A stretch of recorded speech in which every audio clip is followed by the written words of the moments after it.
Fala, aluno da JJ! Então, esse tema é um tema que aqui no Rio de Janeiro a gente conhece bastante.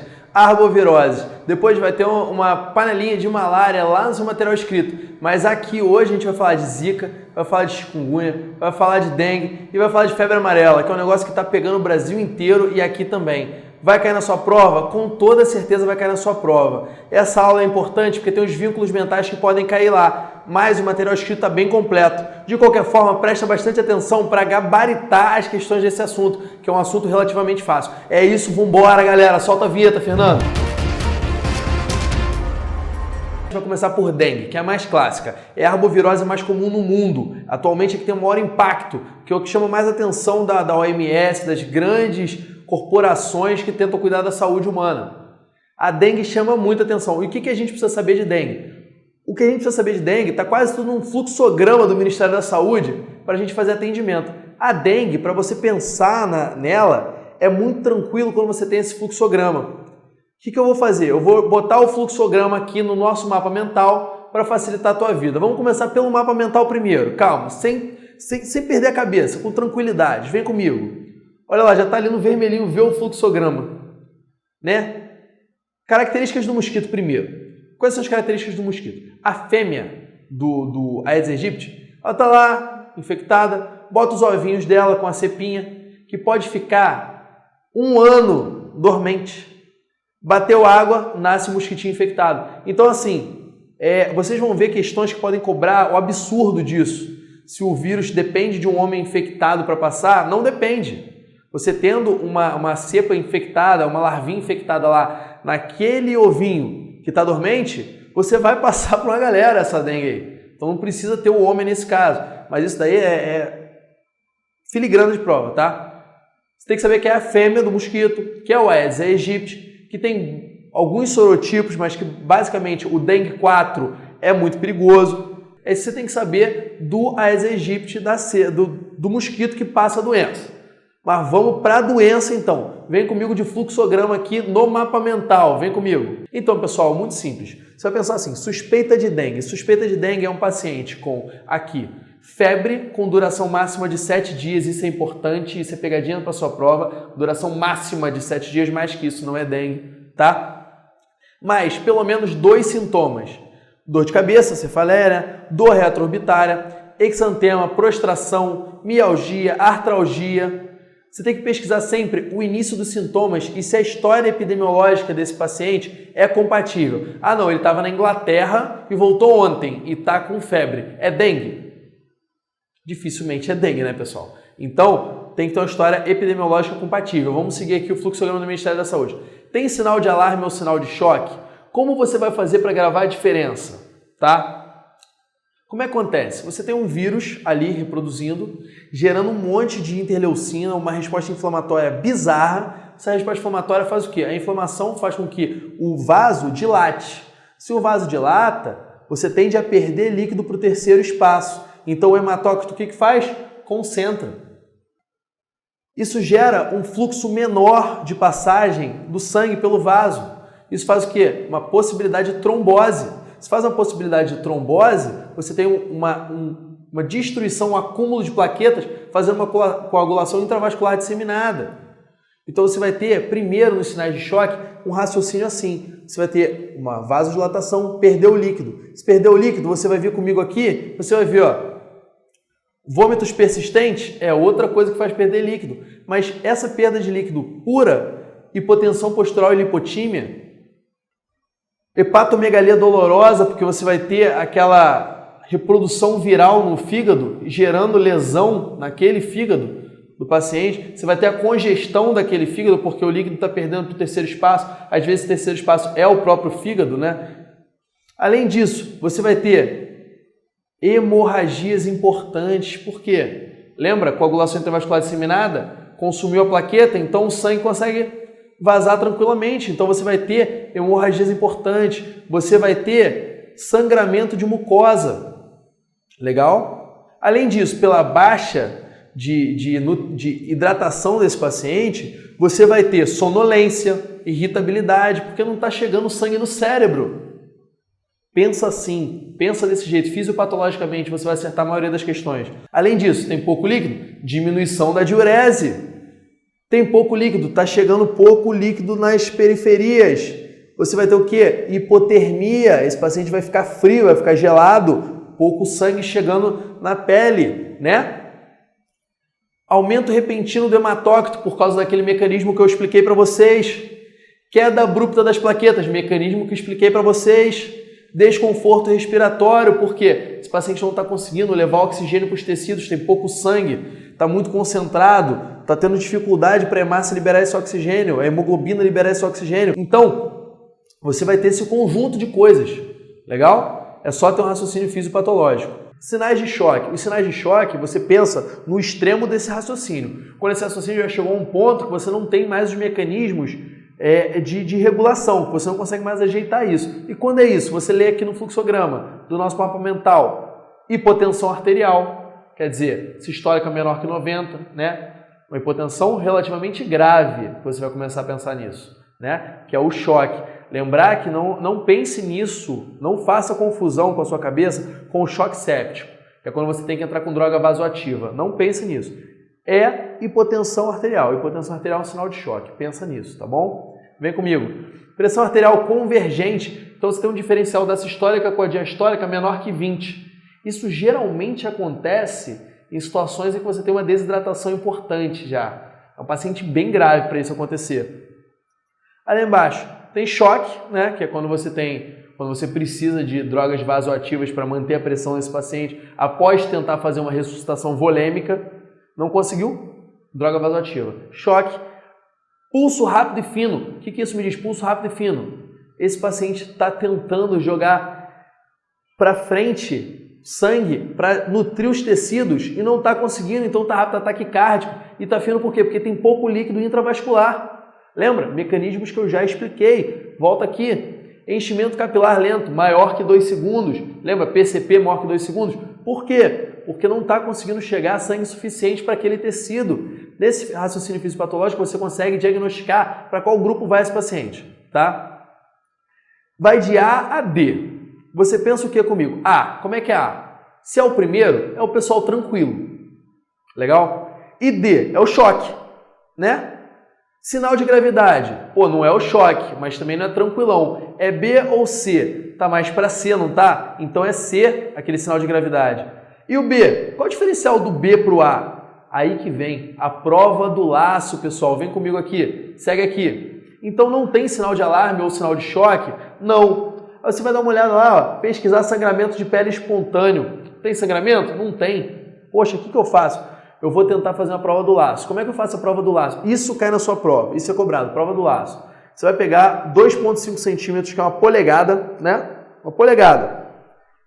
Traçou, faz um quadrado. Isso é um lado de um quadrado, legal? 2,5 centímetros. Fechou, tranquilo. Você vai pegar um manguito, vai insuflar até a soma da pressão sistólica mais diastólica sobre 2. Não confunda com PAM. Não confunda com PAM. Porque se cobrar na sua prova, na hora, às vezes confunde. Não confunda. Para a prova do laço, sistólica mais diastólica. Lembra do cartãozinho SD. SD sobre 2. É um mini SD, legal? Então você vai ter sistólica mais diastólica sobre 2, que é diferente da PAM. É uma pressão arterial que o pessoal calcula como uma média das duas. Você vai insuflar o manguito, botou aqui, insuflou esse manguito, insufla ele até esse valor da pressão arterial que foi definido pela sistólica mais diastólica sobre 2 e deixa. Se no adulto vai ser, se for no adulto, querendo dizer, vai ser por 5 minutos. Se for na criança, vai ser por 3 minutos. E você vai ver o número de petecas que tem ali dentro. Eu vou contar as peteca por peteca, Felipe? Sim, você vai contar todas as petecas que estão ali dentro daquele quadradinho. Se for maior que 20 no adulto, você tem uma prova do laço positiva. Se for maior que 10 na criança, você tem uma prova do laço positiva. Isso leva para o fluxograma. Vem aqui comigo. Prova do laço positiva. Sim. Tem risco social? Sim. Tem comorbidades importantes? Sim. Então, quer dizer, prova do laço, risco social, é um paciente que é morador de rua, é um paciente que não tem quem tome conta dele em casa, né? Tem comorbidades importantes, uma hipertensão que é totalmente desregulada, um diabetes que é desregulado, você vai vir aqui, ó, grupo B, legal? Então qual é a diferença? Vamos lá. A, muito tranquilo. B, prova do laço, situação epidemiológica difícil, paciente morador de rua, é um paciente socioeconomicamente complicado, mora sozinho, né? C, sinal de gravidade e D, sinal de choque. Tranquilo? Qual vai ser a conduta em relação a isso? A e B, você vai dar líquido para o cara de forma oral, às vezes até antes do atendimento médico, né? E C e D é internação. D, você vai internar em CTI. E C, você vai internar em hospital. E tem que fazer uma ressuscitação volêmica poderosa para esses pacientes. Tranquilo? É isso que cai na sua prova de dengue. Como fazer uma prova do laço e como gerir os sinais de gravidade.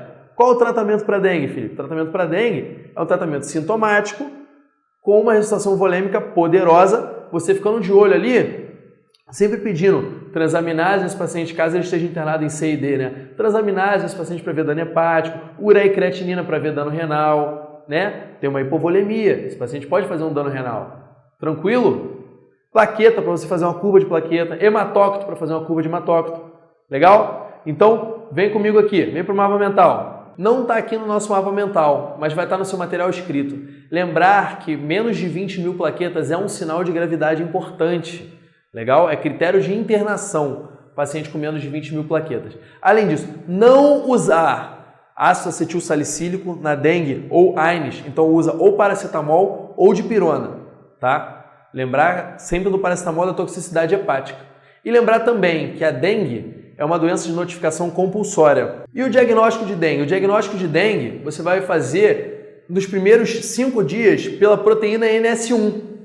Isso cai muito na sua prova, tá? E depois do 5º dia para o 6º ali, você já começa a fazer sorologia específica para dengue. Então, nos primeiros 5 dias, proteína NS1 e depois vira uma sorologia específica, legal? Agora a gente vai vir aqui para chikungunya, vem comigo. Então, chikungunya você tem que saber na sua prova o quê? É um paciente que o caso suspeito, índice básico, para você pensar em chikungunya, é um paciente com uma febre maior ou igual a 38,5, mais artralgia ou artrite de início agudo. Teve isso, cara? Pensa em chikungunya, legal? Pode ter, Felipe, pode ter cefaleia? Pode. Pode ter exantema macropapular? Pode. Pode ter túnel do carpo? Até pode, mas é mais um pouquinho mais pra frente, geralmente quando tá crônico, né? Então, chikungunya, você tem que conhecer que febre maior que 38,5 mais artralgia ou artrite. Essas artrites podem durar até 3 anos, tá? Se maior que 3 meses é considerado uma chikungunya crônica.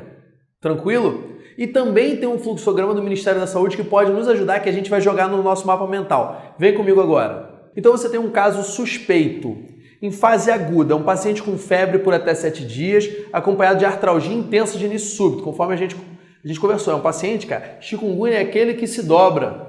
Legal? É essa a tradução. Então é um paciente que sente muita dor articular. Às vezes tem dificuldade até para deambular. Tranquilo?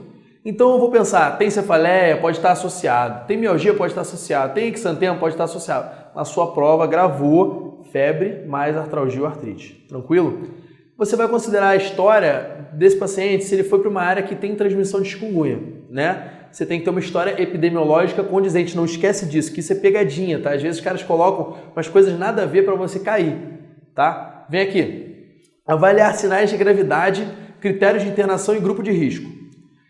Grupo de risco, primeiramente. Grupo de risco, o que você pensa na sua cabeça quando você pensa em grupo de risco? Eu sempre penso, é igual um acidente do Titanic. Quem você vai salvar? Você vai salvar as crianças, as gestantes e os idosos. Então, eu sempre penso nessa galera primeiro, né? Então, vamos olhar aqui no fluxograma. Gestante, do nosso mapa mental, né? Gestante, maiores de 65 anos e menores que 2 anos, exceto neonatos. Pacientes com comorbidades. Então, são os doentes, as gestantes, as crianças muito pequenas e os idosos. Beleza? É um acidente do Titanic. Salvam primeiro os esses nas balsas, depois vão os homens adultos. E aí os homens adultos acabaram morrendo no Titanic. Mas não é o caso aqui. Vem comigo, vem comigo. Sinais de gravidade e critérios de internação. Isso está ali do ladinho, mais para lá. Acometimento neurológico está acontecendo bastante. É um sinal de gravidade, chikungunya. Sinais de choque. Por quê? Pensa na chikungunya, quase muito parecida com a dengue, tá? Então você tem aquele mecanismo também de reprodução hepática.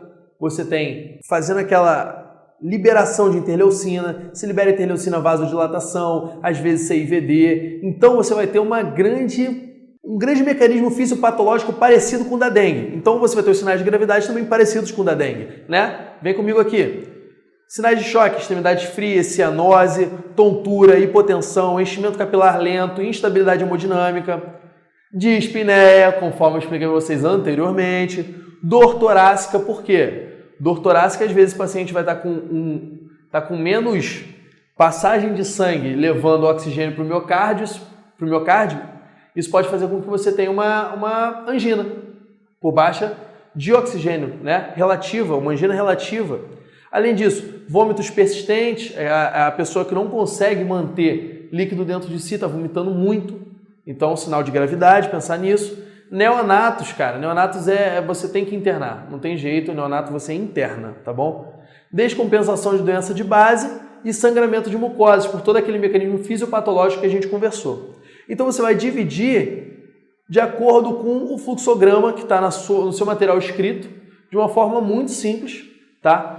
Não se prenda a muito detalhezinho. Nessa matéria é isso, artralgia, dipirona na maioria das vezes, e uma artralgia que se for mais longa, né, for crônica, uma artrite, uma artralgia crônica, você pode usar metotrexato, você pode usar outras drogas, mas isso não é tão importante para a sua prova e está tudo no seu material escrito, legal? Agora a gente vai para a zika. A zika você tem que lembrar em duas coisas, tá? Microcefalia e Guillain-Barré.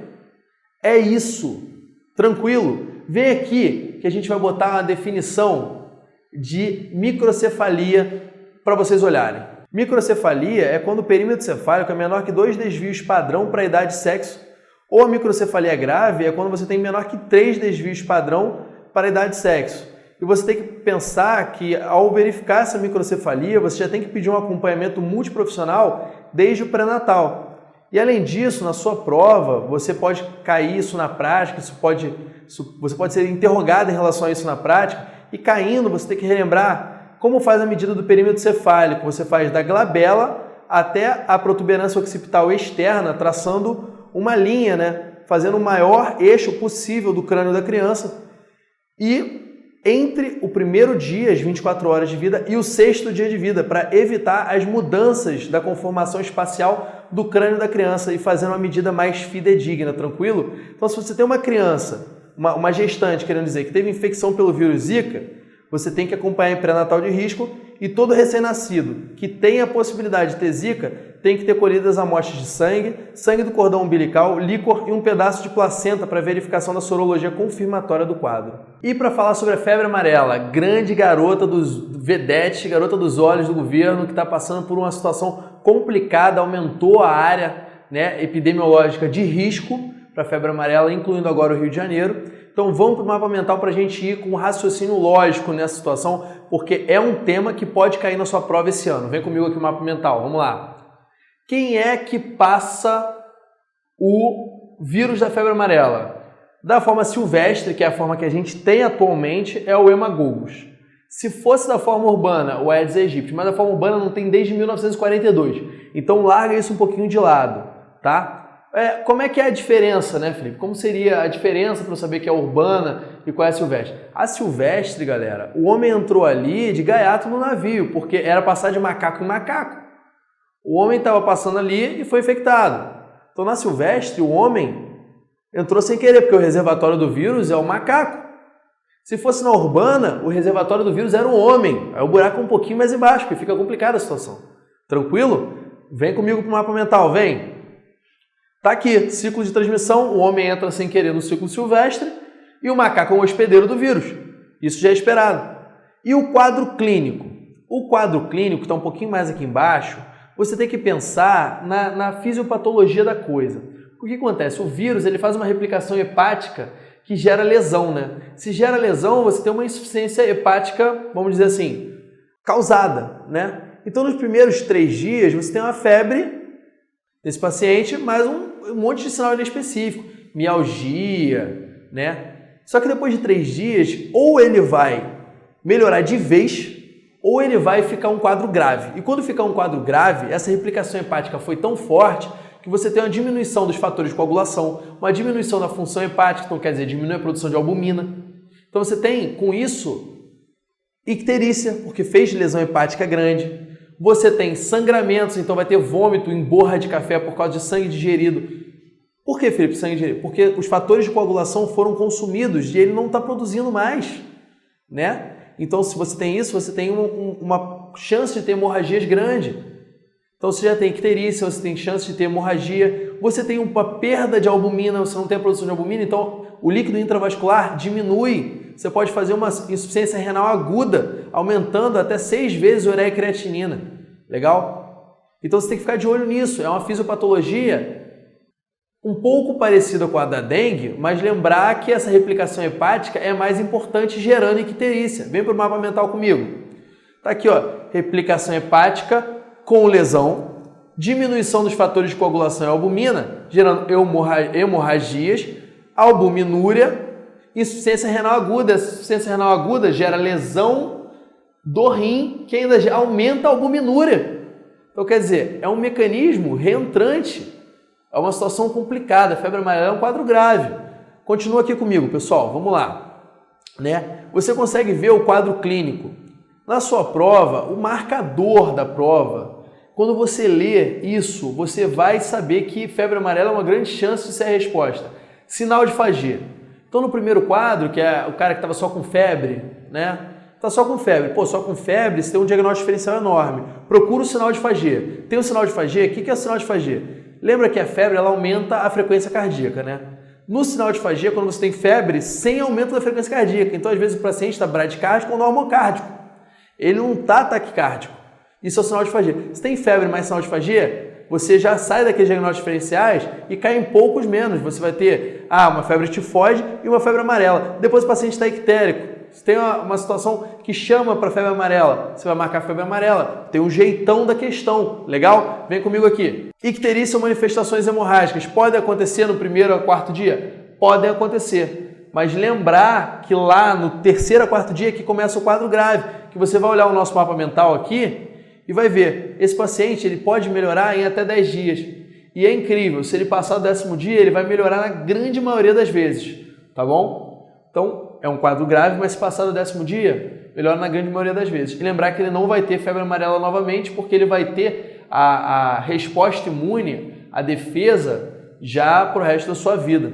Além disso, tem que lembrar das possibilidades de ser uma forma fulminante, quando começa antes do 4º dia. Quando começa antes do 4º dia a forma grave, meus amigos, é muito grave, tá bom? Vamos para o mapa mental, vem comigo.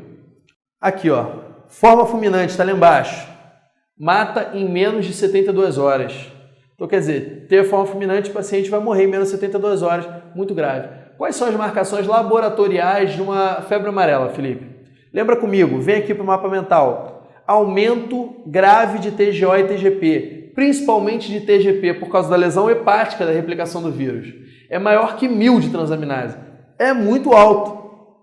TGO tem? Tem também, mas aí é por lesão miocárdica, é por lesão muscular, tranquilo? Mas o aumento de transaminase é basicamente às custas de TGP, mais que tudo. Vai ter aumento de bilirrubina? Vai ter aumento de bilirrubina também, pela lesão hepática. Lembra da lesão renal que eu falei? Vai ter aumento de ureia e creatinina também, né? E como é que eu posso fazer? Eu posso saber que era febre amarela mesmo. Se for depois do 5º dia, então quer dizer, você tem uma doença grave, né? E que o diagnóstico é complicado. Mas o Mike ELISA, que é o que faz primeiro, que faz mais rápido, ele sai depois do 5º dia. Legal? Então, depois do 5º dia, você pode pedir a sorologia específica. Fora isso, você vai ter aqueles exames complementares básicos que podem te ajudar, mas que não são específicos.